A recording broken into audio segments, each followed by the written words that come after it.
This is from Maine with Love, an Allagash Brewing podcast where we talk about beer, our community here in Maine, and things that generally make us happy. And I am very happy to be joined by Emily Wallace, our hospitality director. Thank you. I'm happy to be here.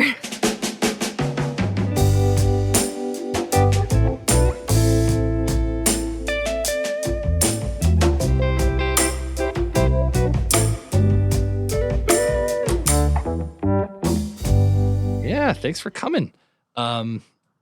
I always do secret questions. So my secret question for you to start this one out, I didn't even write it down. That's how it works. This wasn't in the notes. I know. Is what is the best song by Dave Matthews Band? I didn't need notes. Number 41. Number 41? Yep. Is that the name of the song? Yep. What is it? Not spelled out, just, number sign 41 now. Have you seen them a lot? Yeah. That's awesome. Do you have one on the list that you're coming up next? Oh, no, I actually don't. I don't. They're coming to New Hampshire, I believe, this summer. So there you go. It's close enough. Maybe. Fingers crossed. Hopefully. You can come with me. Maybe, yeah. I could just relive my high school days. So, Emily, according to TripAdvisor, our tasting room is the number one thing to do in Portland, Maine. Yeah, which is amazing. It's been that way for a little while. Yep. Do you know how long that's been? At least 5 or 6 years, I feel like. I think a little over that. Wow. I've been at Allagash around, a little over 8. And I think that happened in my earlier days here. But at the time we had tours. Yeah. And so there was a really cool, not that there isn't now, but there was this activity that people came to do at Allagash. So I think that helped us land a spot on that list. And Totally. then, but still there's, which I guess is why we're talking. There is still a lot to do on site that's newer and reimagined from what it used to be. So it's cool that we've remained there. Yeah, I feel like the interesting thing with the tours is I think we had at the time what you would expect of a typical brewery tour of walk through the building, taste some beers. And I think now what we have is we have that in a different form, in a different space, but we also have, I think, things that I personally find more exciting and interesting of you may know beer, you may have taken a brewery tour, but now we have these sorts of things where it's you can learn deeply about a style or you can do some other stuff. So it's Yeah, and I think it's been a cool natural progression into what we're doing now. It wasn't we stopped doing the production tours and then we were okay, what are we going to do next? We kind of took our favorite parts about those production tours and the Grand Cru tours and the deep dive tours. Yeah. We had a lot of different tours that we were offering in the production facility, and we kind of morphed that into this new experience that we're offering, or these experiences that we're offering at the cellar. So I feel like there's, beyond the beer and the tours, when we got that ranking that we've maintained, and we just got a Traveler's Choice Award in 2023, which designates, what does it designate? Top 10% of destinations in the world. Ooh, yeah. That's cool. I know. That's really good. Yeah. We're hitting the button. I know. Yeah. Every time I say that out loud, I'm is this correct? But it's really cool. It's really an honor to be on that list. And I think the coolest thing is it's not we've had, one summer that it was this was a great summer. It's a compilation of the years and years and years of building the culture of the tasting room into what it is. So yeah, and that's I guess kind of where I was leaning with this is what do you think in your time here is that secret sauce that's allowed us to kind of maintain this vibe and energy that keeps attracting people? I think it's authentic. I mean, we're on the site where Allagash White was born, and there's so much history here. Mm-hmm. And it's not uncommon for Rob Todd to be walking through the cellars and say hi to a group of people or, to be standing and having a beer at the bar. But aside from that, I think people can just feel the genuine excitement that the staff has to be here and to be talking about our beer and excited to match you with a beer that you like, or you're not a beer drinker. Try this. I think you'd like it. Or we have, other options for you. So I think there's just this authenticity of what we're doing here and this rich history and brand to back up the experience that guests have. Yeah. And I think one thing that I always like it too is whenever you stop by the tasting room, is a good chance you're going to see a staff member there because like outside of the department. Yeah, outside of the department, they're just like, sorry. We're actually going to I staff hope the people place. are working. You That just is the might goal. find someone working at Allagash. They might even pour a beer for you. I was thinking more about a member of the engineering crew or production crew or like us in marketing, where it's like, I personally really enjoy grabbing a beer there because there's always such interesting beers that like are often only available on tap there, and also just getting to hang out with like people who I work with and stuff like that outside of working hours. Yeah, you're doing something right when like it's a place people actually want to be when they don't have to be there. Yeah, exactly. Yeah, where they work. So maybe this might even be the same question, but I guess like, do you have a way to quantify our hospitality philosophy? A general feeling of appreciation for people that come and visit us. Like, that's cool. In acknowledgement of the people that come. Yeah. People come from across the country to visit us. They've been drinking Allagash, in Chicago or California for years. Yeah. And they're just so excited to be at the source. And I feel it every time I'm there and I hear things like that. I am like genuinely grateful that they came to visit. And I think that that's a feeling that we really tried to impress upon the team, or just remind people and that like it is really cool what we're doing and that we're representing this incredible brand. So I think just appreciation and acknowledgement for the people that are coming in. That's super nice. Yeah, 'cause there's also just the fact of like, I feel like it's a really interesting mix of people who come in too, because it seems as though you get kind of both sides of the spectrum, and more often than not, like you get the extremes of the people of like, I've known Allagash for 25 years and I love everything you do, and they know deeply our beer like list and everything. And then you have people who are just like, I saw this on TripAdvisor and I know nothing more. Thank you for saying that. Yeah, that's a really great point. And there's the locals who we also really appreciate in another way. Like maybe you didn't travel across the country, but you come here every Thursday and every Friday and you bring your friends and family in, you bring your dog. There are different demographics that come in, and when we continue to see that, it doesn't really skews heavier in tourism in the summer, but we have our standbys and the people that are coming in as a thing to do with their family on their vacation. Totally. So something I've always been impressed about is how sort of intentional we've made our welcoming of everyone and all different types of people. And like even dogs and little teeny baby people and, everything like that. Like, I don't know. I wrote a little list of just some things that I like, but like, do you want to list some of the ways that we kind of go out of our way to like make people feel welcome? Yeah, I think that genuinely stems from like the diversity of our staff that's actually working front of house.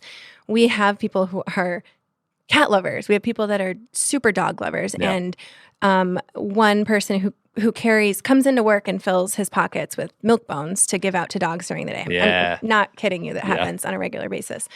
And then there's people who are parents, and like you start to see things from a different perspective where, we really need coloring books and crayons out where people can grab them, or we need a step stool under the sink in the bathroom for kids to stand up on. That's cool. And so, I think that has stemmed.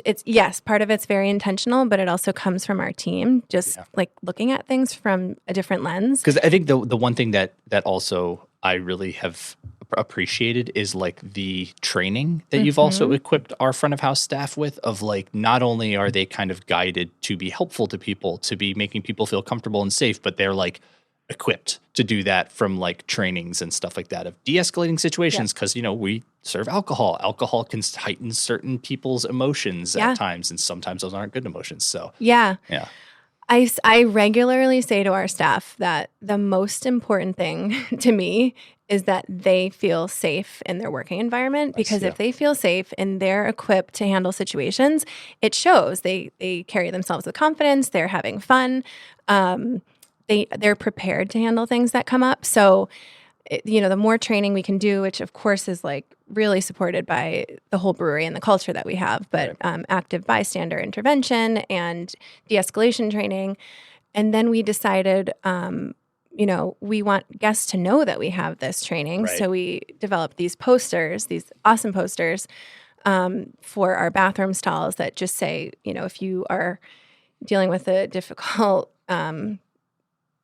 situation that you want to be discreet about, just ask any staff that's wearing a leaf pin and we can help you, whether you need a taxi or you need us to like discreetly help you leave. Yeah. And that was something we did really to genuinely make our guests feel comfortable. And it has had this reaction that we didn't expect, which is just a lot of comments on how much people love the vibe of the space and how they feel when they're in there. And it just stemmed from this, this one poster, but it really kind of sets the tone for the visit. Do people mention the poster in the tasting room? Mm-hmm. Because they mention it on social media for sure. Yeah, people will walk out of the bathrooms and say, that is awesome. Yeah. I love seeing that. Really thank you for doing that. Yeah. And I hope that other people see it. I think we actually were inspired by another brewery. I wish I remembered which one, but we were inspired by another brewery, and I hope that's something that catches on. I know that have since seen it at Lamplighter in Boston. Oh, cool. So I think that maybe a lot of people saw the poster and then we're like, we're gonna do that. That's cool. Yeah. That's really cool. I just have to mention we did have a dog birthday party. Really? Like recently, right? We did. They were old dogs though. It was great. Yeah, it was a 13-year-old dog. We didn't know they were coming in. Yeah. But they called ahead and said, can we have a birthday party at the tasting room? And that's nice of them to call ahead, though. Yeah, and they didn't disclose that it was a dog birthday, which I love. And they said, "Is it okay if we've got some dogs too? Can the dogs be there?" And Joe, who took the call, was like, "Of course, we love dogs and would love for you to celebrate here." So, yeah, we saw them. We looked outside last week or a couple weeks ago, and there's dogs wearing party hats, and there were like dog homemade sundaes on the ground that they were eating, and they had a blast, and they were here all day. It sounds like that's amazing, and B, that sounds like the time I tried to book an Airbnb for my brother's bachelor party, and it was like, we have some friends coming in. It might be a couple guys, but like you're not trying to let them know that it's a bachelor party. That's exactly sort of thing. What it is. Definitely not a bachelor party, but maybe a bachelor party. But there might be men there who celebrating are celebrating a bachelor. Yeah, no, that house turned out fine. That house was very intact. You got your deposit back? We got all of it back. Good. We were very respectful. It was a really nice house too. So to the actual crux of the matter itself, why most people visit us is the beer that we serve or the drinks that we serve. So like, how do you think about curating the list we have? Because we have a lot of beers to choose from. So I'm just like interested to know what the philosophy is there of getting the right mix. Yeah. So we have a lot of data on what guests are buying while they're here. And then there's all the feedback, the anecdotal feedback of what can I only get here? Or what do you have that's like Allagash White? So we're hearing these things all day long. Before we had Hop Reach IPA, we were hearing, I'll have your IPA. Yep. So, there's like that feedback of what people are actually asking for when you don't have it. And then there's the data of what sells. But curating the list week to week is really, Ryan is our assistant manager of the beer program, and he has a really extensive background in working at beer bars in the DC area with a lot of beers on tap. And it's so doing exactly this, like really curating, looking at the style of like roasty and malty and fruity and spicy and barrel aged and sour. So he's very strategic about making sure that we have things that cover each of those categories, and then making sure that we have the corresponding package to sell, because people will fall in love with the beer on draft and they want to take it with them, which is like, ideal scenario for us. We really want them to take that, enjoy it, and share it with their friends and family. So there's a lot of planning that goes on, but we just want to have something for everyone. What was the biggest surprise, like beer release that like hit when you were like, I wasn't expecting that? Because I know in my mind which one that is, but can you share first? I'm thinking honestly, Snow Report. Oh yeah, because I loved Snow Report so much. So it's a saison brewed with honey. It's a little bit higher ABV than your average saison, and I personally love that beer. And it was just really gratifying to see like that beer crushed. It really cool. Yeah, that one didn't surprise me because it was released as a From Maine with Love and crushed as a From Maine with Love. Huh. So that wasn't super surprised, but that's the data I'm talking about that I have access to. Yeah. It crushed more than we expected it to. Yeah. That's for sure. It sold out really fast. I think probably Foliage Report this year caught us by surprise. Really? Or last year. Foliage Report was a favorite of customers. It had a really beautiful label on it, and we had a really cool display. But people tried that beer on draft and bought it to go, take it with them. That beer is especially cool because it's double. So we have Allagash Double. It's a sort of traditional Belgian style ale that has both like roastiness, but also notes of like dried fruit. Yes. I guess you would say like fig and raisin. Even a little nuttiness maybe to it. But like the other cool part that I love about that beer is that's a Rob Todd original recipe. Yes. Like, and you know, you look at Allagash White, you look at how balanced and like tasty that beer is. It's just cool to see that like when Rob kind of put his mind to a recipe, like he nailed it. Like triple Rob Todd recipe. Perfect beer. Amazing beer. Yep. Double, and it's just cool to see that it transcends like necessarily branding. Like just like Foliage Report is one of my more favorite brandings of the beers because it just like fits a season. It feels so like appropriate for the time period. Yes. But like it's a good beer. It's a good beer. Yeah. It doesn't always hit even when you have the branding or sometimes the reverse of when you have a really great beer, but maybe the name is hard to say or the design is just not quite right. Like Strictivus. You remember that beer? I remember that beer. Strictivus. I was out for 10 days when I had Strictivus. Matt never took another vacation. Yeah, that never, no. It must be the Strictivus. We're all out with the Strictivus. That was like a really good sour, like peach beer or something like that. But I don't know. I don't remember what the origin story of that name was, but I just remember that one when we came up with that. It was like, here we are. Here we are. You know? There's a lot of beers out there and not a lot of names left. We just need a name. Thank goodness for the For Maine with Love series. Yes. Yeah. That's funny. So you said a little bit ago, having something for everyone, and that has expanded.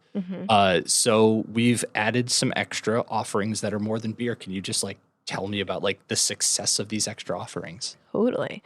Or not success. Who knows? This doesn't need to be success. It can just be. Luckily, we put it out there. They are successful. Yay. So it's even more fun to talk about. So we now have a dry cider, which we introduced early 2023. Yeah. And we're making it in-house, and it's delicious. It's unique. It's dry. It's more inclusive for people, being a thing to do in Portland. Yeah. We don't just attract the beer lovers. We hope to attract everybody. So having something for people to drink that's not beer is really exciting for us.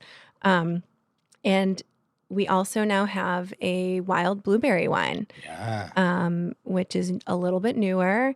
We have these new fancy wine glasses that we serve it in. Oh, yeah, those wine glasses are sweet. Yeah, it's really nice. It's a beautiful color. Yeah.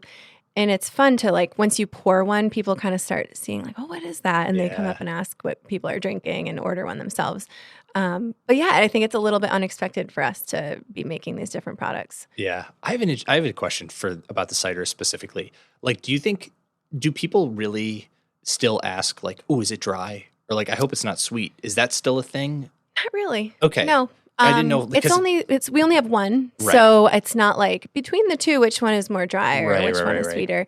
We'll give people a sip of anything before they order it. So, but I think in general, people are just excited to see that as an option. Yeah, because I like that we're calling it out as dry because it really is like an aspect of that cider's profile is that it's really nice and refreshing and kind of like finishes super clean. Super crisp. Yeah, it's really nice. And the other thing that I was thinking about is like just you mentioned like, people coming as a group and certain people not being beer fans. Like that is such a consistent thing that we've found that's so important is like people coming, if it's a group of 5, chances are 2 of those people like beer and 3 don't. If that. Maybe right? One. Yeah, maybe one is just like, we have to go there. And they're dragging everyone else along. But it's like, I think we do really have beers that are interesting in a way that will turn someone who doesn't think they like beer just because they haven't experienced the breadth of the flavors.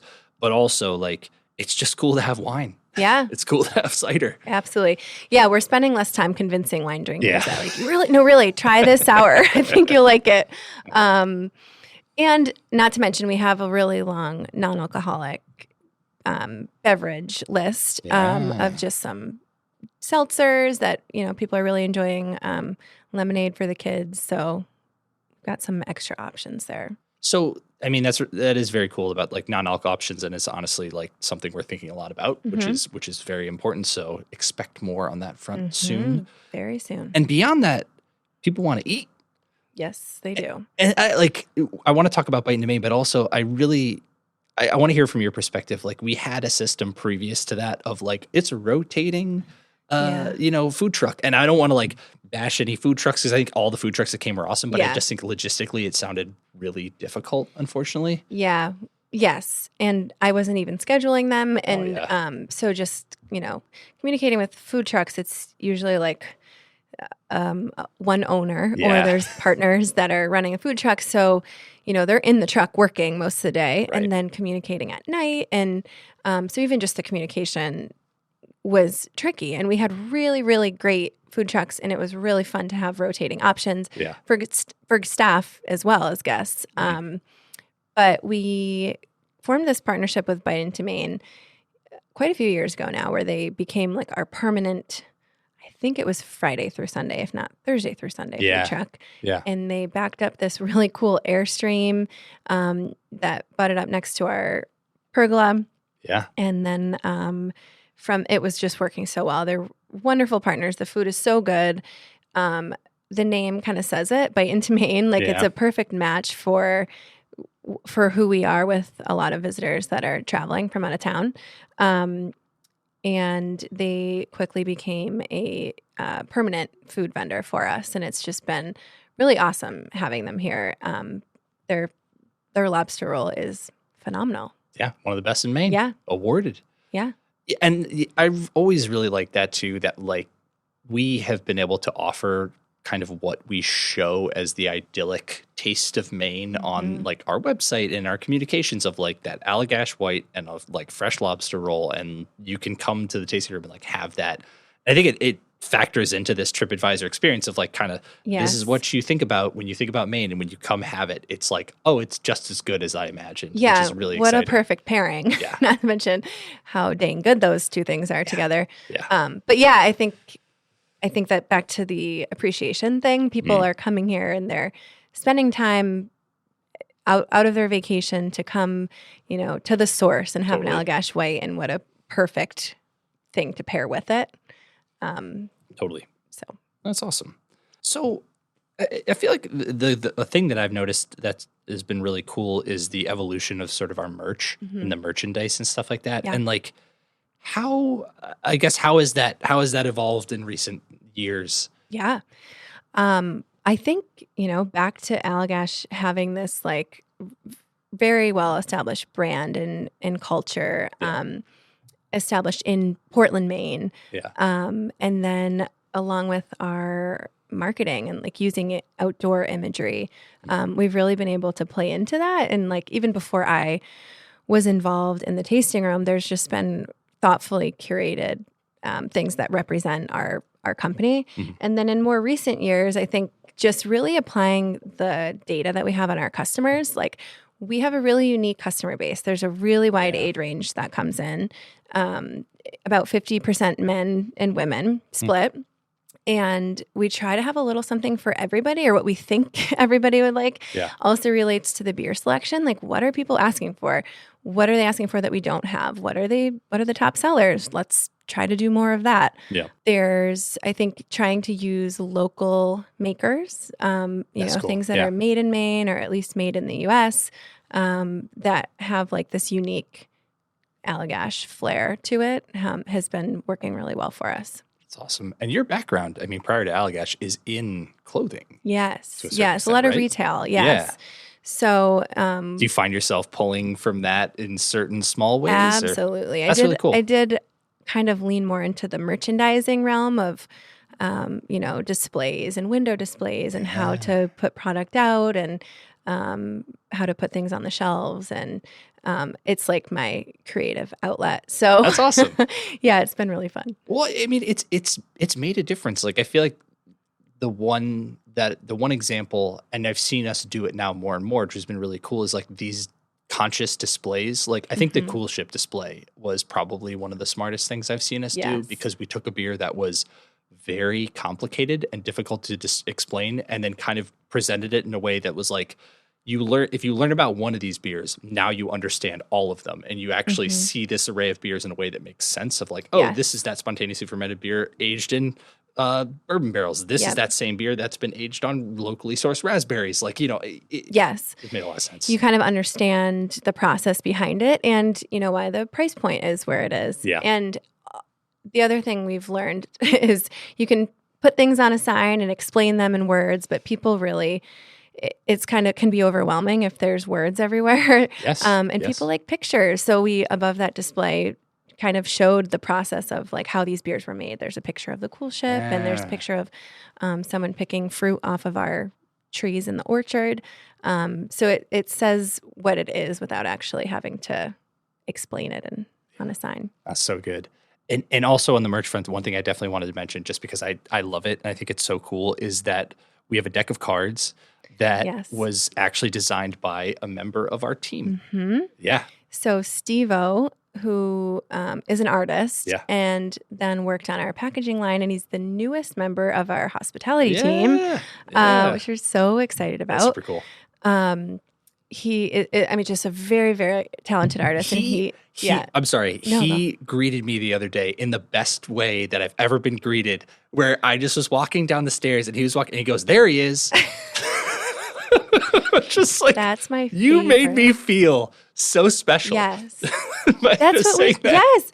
Well, we should do that in the tasting room. We should greet every guest with, "There he is." Yeah. Oh, there they are. There you are. I mean, honestly, like just that made me feel so welcome, where I was like, hell yeah. I'm taking notes. Really, I mean, Steve-O, he did it. Steve-O could train our team on that greeting.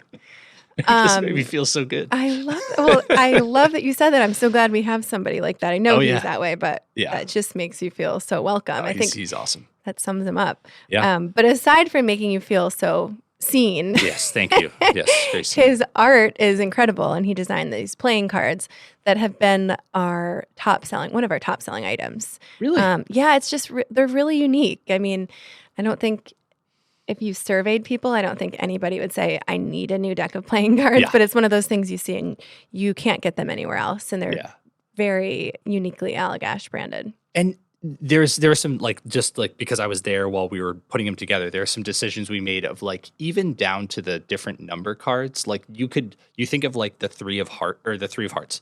Each of those hearts is drawn, and you could have taken the heart and then just copy pasted it as the hearts, and then done that for the 4 and the 5. He literally drew every single thing on every single card every time. Like there was no Photoshop trickery. So even though it's just a number card, all of them are unique. People notice that. It feels good. Yeah, we have some on display, and I hear that comment regularly, like, "Oh my gosh, all the hearts are different." It's so cool. Yeah.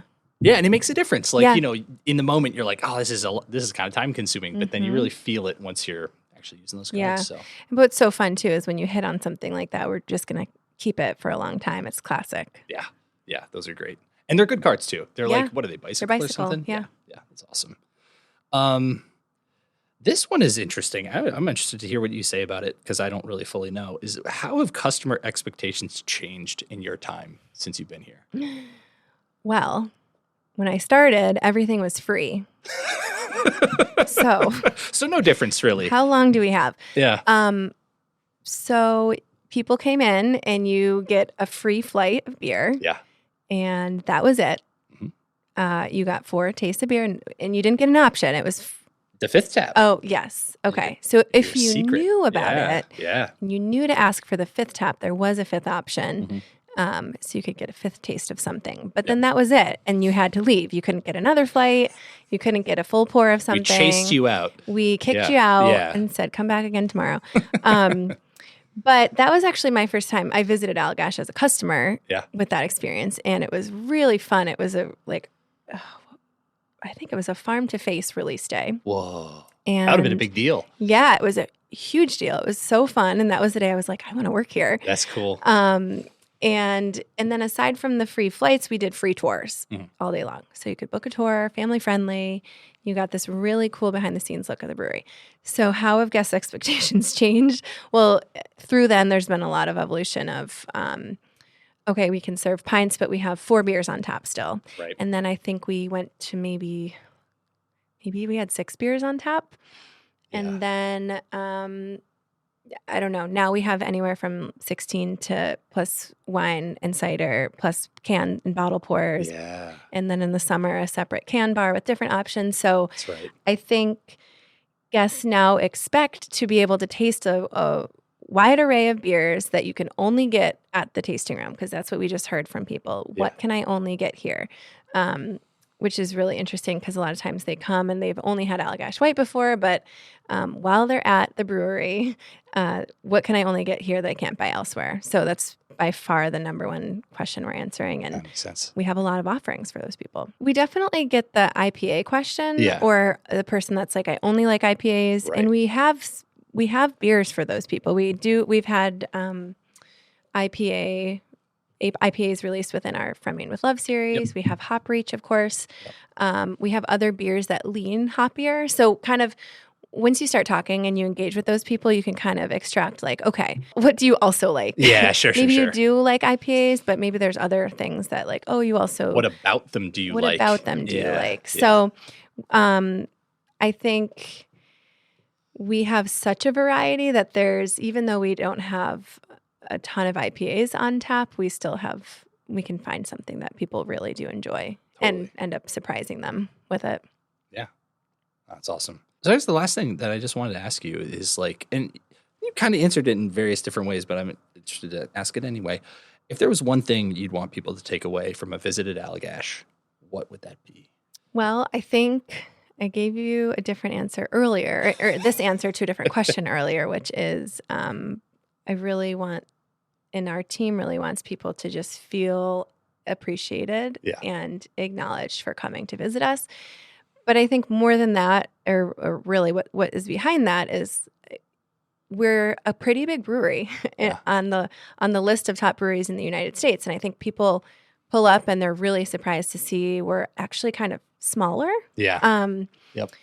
And they're just blown away. Like, so the Allagash White that I can buy at a grocery store in California is made right there. Yeah. Like right there. And you can look out and see that brewer is actually brewing the beer that gets sent to California. So I think there's it's humbling every day. And I just feel grateful to be a part of it. And I think that's really how most of the team feels. That's how Rob feels. Yeah. And so that definitely trickles down to everybody that's working in the tasting room. And I think we have such strong values here for our staff and for our company. And I hope that people leave their experience in the tasting room feeling that, rather than, like I said about the signs on the wall, rather than reading it on a sign, but you feel it from the signs in the bathroom, or the way that our staff greeted you, or when you see our waste stations, and that we really care about composting or diverting waste. You're seeing it in action rather than, reading about what we care about. You're seeing it. Yeah. Yeah. Yeah. It's the walk the walk rather than talk the talk, because you can write anything down, but it's like when you actually feel it while you're there, like that's a huge difference. And it's really unique for us to have that. We have this really strong history, and all of these things were because Rob felt this way. He wanted to build a company that had these values. And so it's not manufactured. It's very genuine. So I really hope that people are picking up on that. And I feel a responsibility to make sure that's communicated during people's visit. Yeah. And I don't know, this is just something that I always enjoy when I'm talking to you, Emily, is like Emily was on the tour before I got hired. I was interviewing. It was like my final or second to last interview or whatever. And then I took a tour, and Emily was the person following. Ben Kinney, who's actually our New Hampshire sales rep, was the one leading it, and it was his last tour. His last tour in the tasting room, And then, I mean, Meg was at the bar, and like Meg is working in our HR department now. But it's just like, I feel like there's just so many of those people who have kind of grown with the company and grown into different positions and different roles. And it's just like, I don't know, that camaraderie is built there from all that stuff. Absolutely. So and I think that when you work in the tasting room, you get this really unique perspective of, I don't know, just how cool our product is and how impactful Allagash is in the community beyond the beer. Yeah. And I think that people have been able to kind of take that with them into these other roles that they've grown into. Yeah. That's great. Well, that's all I had. Thanks, Brett. Thank you for coming on. This was super fun to talk. Thanks for having me. Yeah, it's really fun. interesting. I was honestly surprised. Like, I know we looked at the data, but it is cool to see how much the data is directing a lot of the sort of crucial decisions we're making, because it's just smart. I'm going back on this. There is the element of there's data and then there's innovation, and innovation really is driving most of it. But I think when it, from our pilot system and our staff submitting ideas to the pilot system, but we're working on really marrying those more of using the data and the incoming innovation that we have that is really awesome, and making sure that those two things line up. Yeah, that's such a crucial, because it's funny, I wasn't even thinking that way, but that is such the way to think about it. It's like, we're only making decisions based on what people want, and like, thank you for saying this that. thing. Yeah, that's absolutely not true. No, but from being in the company, I know that it's like, if we find something that has organically bubbled up that happens to be a really good beer, then we can know that we should maybe put it to a bigger, like do a bigger brew of it and release it more widely or something. But it's not at the very heart of the process, is not necessarily guiding, we have to do this style of beer or that thing. No, absolutely not. And I think by the time it reaches me, because I'm not involved in the pilot team and the innovation process for a reason. Yeah. It comes to me, and then I see like these were all the beers that people on the pilot team are really excited about, and that the people around the company tasted and think are quality, delicious beers. Well, you can vote on them. Like, yes, you have a voice. Yes, I do. I can vote on them. But your voice is equal to every single other person because it's blind. Exactly. And it's just a rating. Exactly. And then I can weigh in on the data and what people are asking for. So great clarifying question. That was good. I'm glad you brought it up. That. Totally. That's cool. All right. Well, thanks again for coming on. Thank you, Brett. All right. See you around. See you around. This has been an Allagash Brewing production. If you have something you'd like us to talk about or a question for our team, just send us an email at podcast@allagash.com. And as always, thanks for listening.